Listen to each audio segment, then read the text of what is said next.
Le tabagisme est une épidémie très dangereuse qui tue plus de 7 millions de personnes chaque année.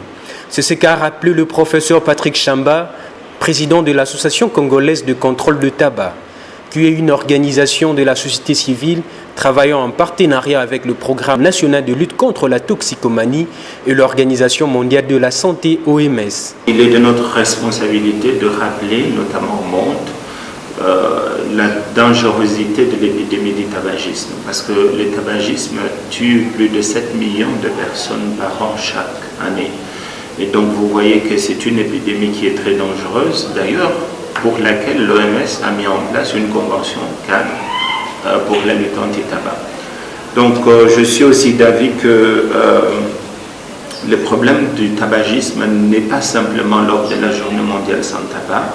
C'est un problème qui est très grave et pour lequel nous devons avoir de réponses structurées, notamment au niveau de la RDC. Pour lutter efficacement contre le tabagisme, le pays doit disposer d'une législation. Fort malheureusement, la République démocratique du Congo n'est pas jusque-là dotée d'une loi cadre qui intègre les dispositions de lutte anti-tabac. Et en RDC, nous n'avons pas encore une loi comme telle qui intègre tous les mécanismes de lutte anti-tabac. À titre d'exemple, quelqu'un peut fumer dans un lieu public, dans un bus.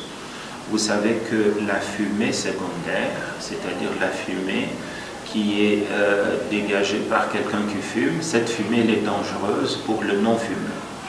Donc il est important de protéger les non-fumeurs contre l'exposition à la fumée de tabac. Donc pour le faire, il faut qu'il y ait